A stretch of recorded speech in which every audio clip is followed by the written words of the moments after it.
Hey, happy campers, it's your Uncle Aaron. Did you know that Royal Caribbean and PADI, the Professional Association of Dive Instructors, has a wonderful program?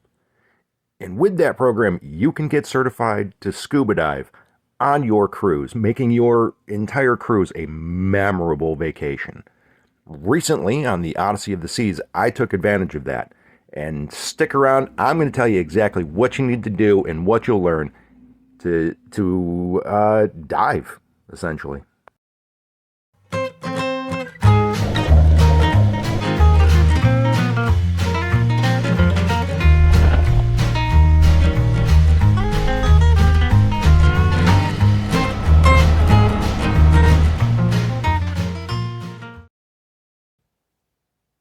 There are a few things you'll need to do before the cruise, so you'll need to sign up early, which can be done on the Royal Caribbean website.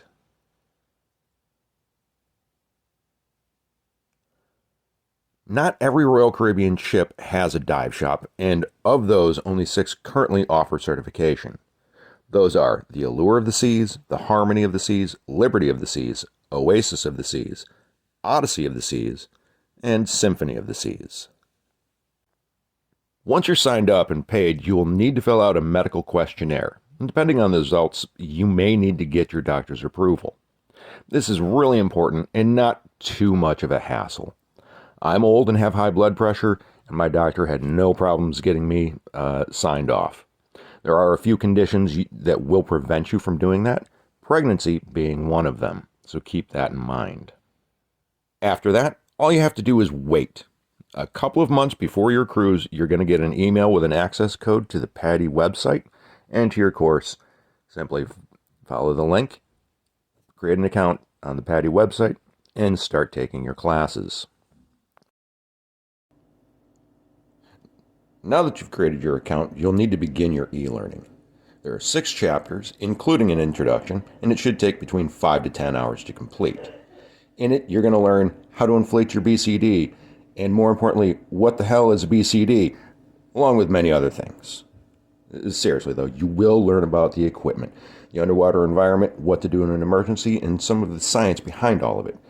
The information in these chapters is extremely important, and honestly, it could save your life. Once the course and the final exam have been completed and passed, simply print out a copy of the evaluation form and your medical questionnaire, and then just wait for your cruise. On embarkation day, you're going to board, go to the pool deck, and find the PADI dive shop. It's always going to be on a pool deck.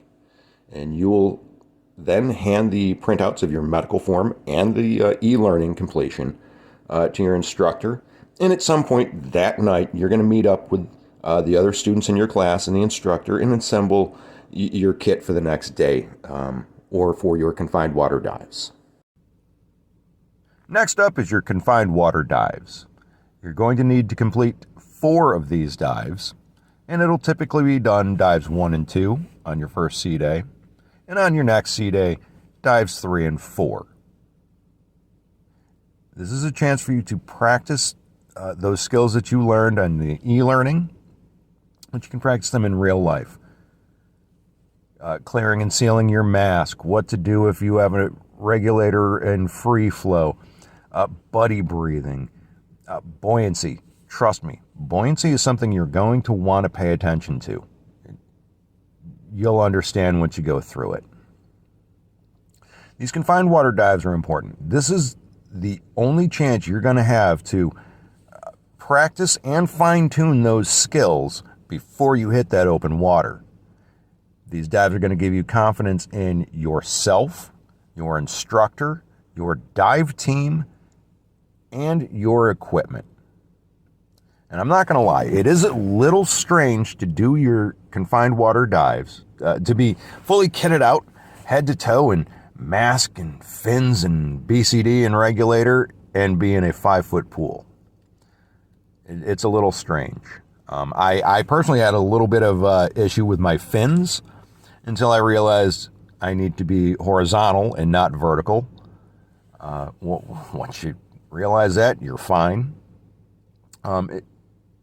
It is, like I said, a little odd to be in a again, all kitted out and to be in a shallow pool. But to be honest with you, that's a good idea. If something happens, it's easier to be able to stand up quickly than have to worry about, you know, being 10, 20 feet under in a pool.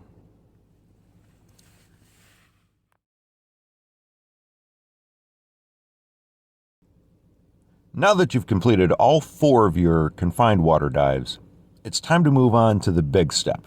That's open water diving. You will complete 4 dives, 2 on one port day, 2 on another. These are going to be all-day affairs, so this will take up your full day in those ports, so bear that in mind. My first dive was on the wreck of the Antilla in Aruba, about 50 feet of depth.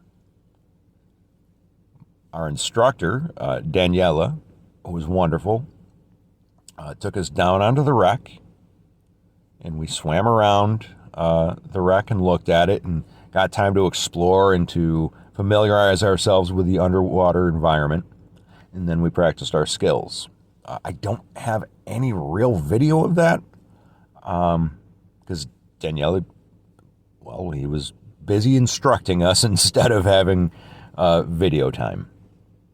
The video that you're looking at is from my second dive, and that was on the Antilla Reef in Aruba.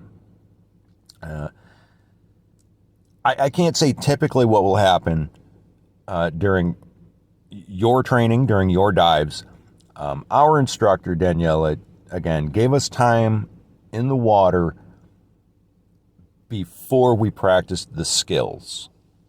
And you can see some of the skills practice right here.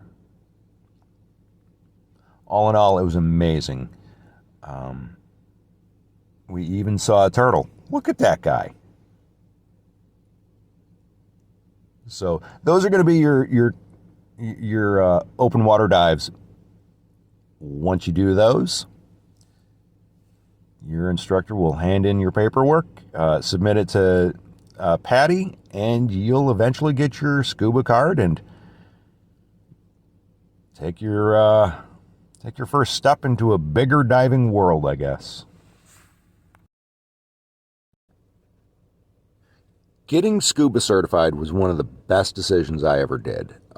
It was a lifelong ambition, something I've always wanted to do, just hadn't gotten around to it. Would I recommend getting SCUBA certified on your cruise? Well, that's a tough question to answer, to be honest with you. And the reason I say that is it's going to take up your time on vacation, on your sea days. 2 sea days are going to be taken up with those pool dives. Okay, in the morning, but again, it's very early calls, about 6 a.m. You'll do those confined water dives. So if you're okay with that, great. Your open water dives, again, those will take up your entire time in port. So if you're okay with that, then I'd say do it. If you're okay, if it's just you and your family isn't doing it, which is the case with me, I got SCUBA certified and my family didn't. They weren't interested in that. And so when I was diving, my open water dives, they were out on tours. And then we just met back at the ship.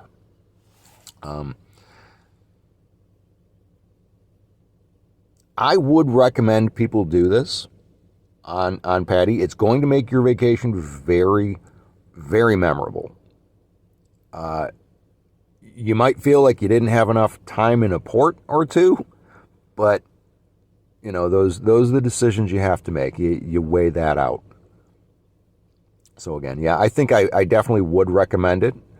And if you're on the fence about getting SCUBA certified, maybe you don't know if you want to spend the money, or you're not you're not sure if you're just not sure of it, then what I would recommend is do a discover dive or a try dive through the ship. That'll be a pool dive, a confined water dive, but it'll give you everything you need to understand, oh, okay, this is something I want to do, because you'll be kitted up, you'll be in the pool, and you'll be learning stuff and doing stuff. And that's a good alternative to jumping feet first. And typically, if you do those dives, do a try dive at other paddy shops, they'll usually knock off the price of that try dive for you. Not always, and I can't guarantee that Royal will do that, but I know other dive shops do. So that was my review of getting scuba certified on Royal Caribbean. That's your Uncle Aaron.